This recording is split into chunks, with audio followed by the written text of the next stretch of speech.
Something I've been thinking about for a long time is the idea of testing out early retirement. And recently, I had my boss, who I am like totally obsessed with. She broke the news and was like, I am going to leave and go on a corporate sabbatical to just take time to recharge creatively and renew and fill up her tank, which I think has been very much depleted, as has all of ours been over the last year with 2020, with really taking a toll on a lot of people's mental health, mine included. And as you know, I want to retire at 35, and that's always been my plan. But what if I don't like being retired early and I'm working and grinding towards this goal, trying to get there as fast as I can? And what if I don't like it? And so kind of that thought has been at the back of my mind for a while. And then with my boss kind of making that announcement, it got me thinking. I reached Coast Fi the next week after she made that announcement. And for those of you who don't know what Coast Fi is, which just stands for coasting to financial independence, basically is the concept of having enough money invested to where if you were to simply retire at your traditional retirement age, your investments will grow to the amount you need to live off of the 4% rule. And the 4% rule being having enough invested to take out 4% of your money and never run out of money. And because of that, I would only need to earn enough money to, live off of for the year. So maybe I can make $30,000 and not have to worry about investing anything. I'm only making the amount of money I need to live off of for the year. So I've achieved that goal of having $365,000 invested. And because of that, I'm planting the seeds to also take corporate sabbatical, gap year, call it what you will, but to actually test out early retirement for the year and see if it's something I really like. Otherwise, you know what? My plan is fluid. I can pivot.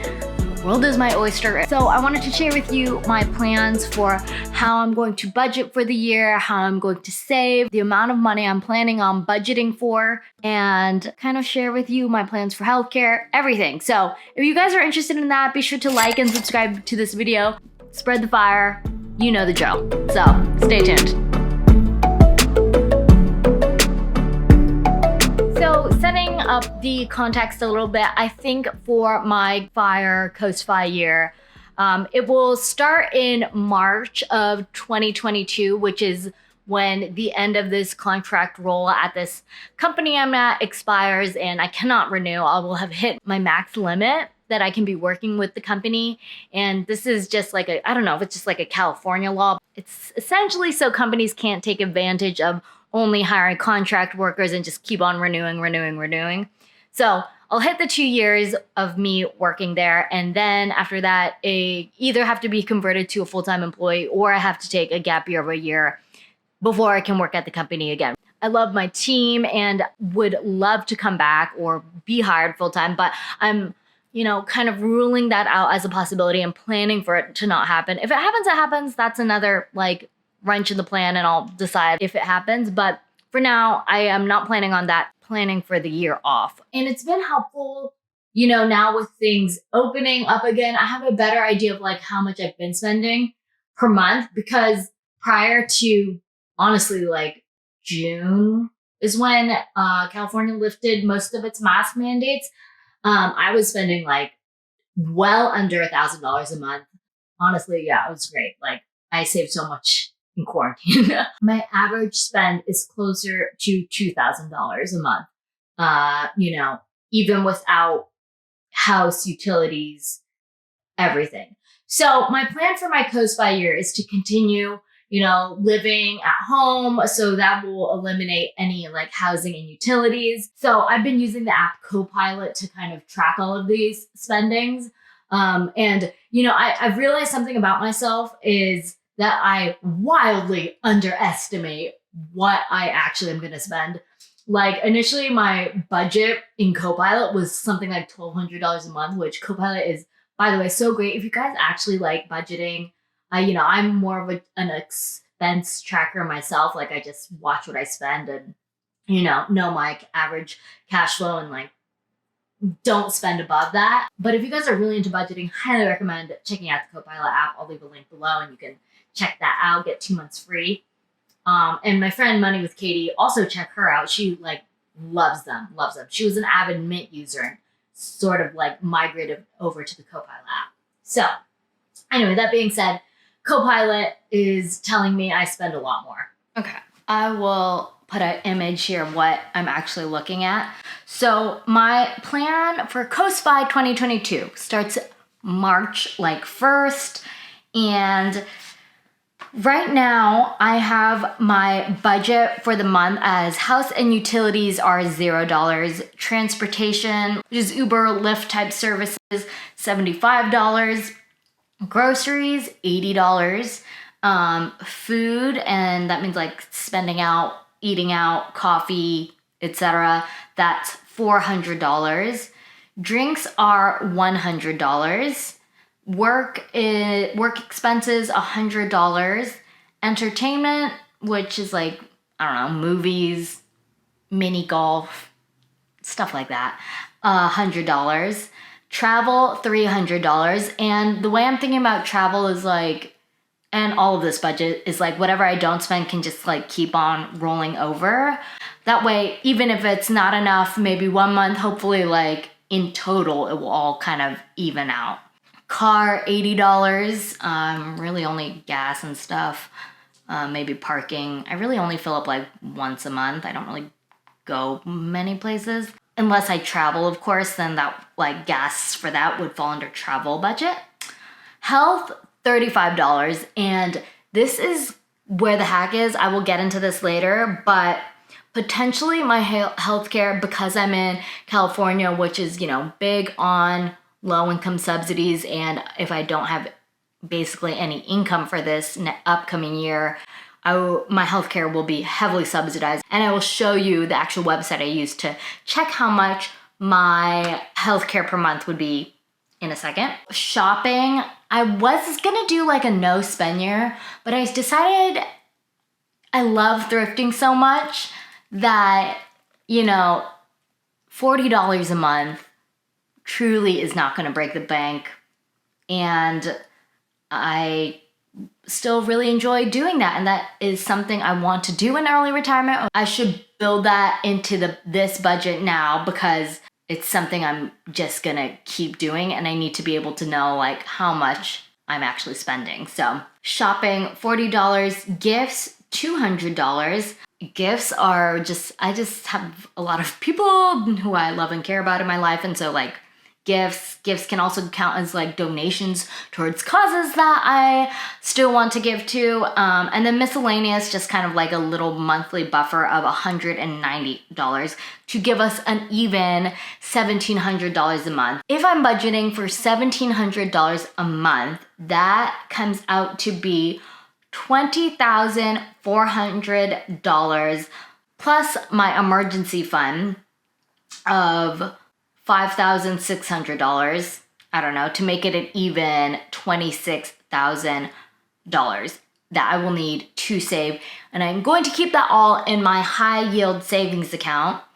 And then also what I think I am going to be doing is giving myself almost like a monthly paycheck. So at the beginning of the month, I will pay myself the $1,700. I haven't decided whether it's just like once a month or bi-weekly, $850. But that way my HYSA will pay out to my checking account. So it'll feel like I still have money coming in and, just mentally like I'll think I'm getting like a paycheck, even though it's just me paying myself. I have currently in my savings account $16,000. So I still need to save another $10,000. But again, I have till March 2022. So I'll be able to save that before then. My goal is $26,000 that I need to be able to take the year off safely as a single independent woman with no kids, a sink. And then I still think I will earn a small amount of income through this channel, Millennial Money Honey, whether it's collaborations, my Etsy, my like merch that I still have not launched, but I'm gonna do it soon. It's just like on the back burner. But see, like things like that, I'll be able to focus on more once I have a year off. So that is my plan for SlowFi. And let me show you just over here how I actually got my healthcare insurance to be what it is. I'm on hioscar.com, and I use actually Oscar Health during the 3 months in 2020 when I was doing design freelance work. And I paid about $152 per month, which honestly, that's cheaper than some people's car leases and totally doable, especially since I am not having any rent next year. But it will also be a little bit different because I am not planning on working next year. I am going to take a, gap year, corporate sabbatical, early retirement, coast-fi year. And because of that, that drastically decreases the cost. Granted, California is a heavily subsidized state for low-income people, and that's kind of where I'm going to fall probably in 2022 since I'm not working. That being said, let us go to shop plans, individual families, shop individual and family plans.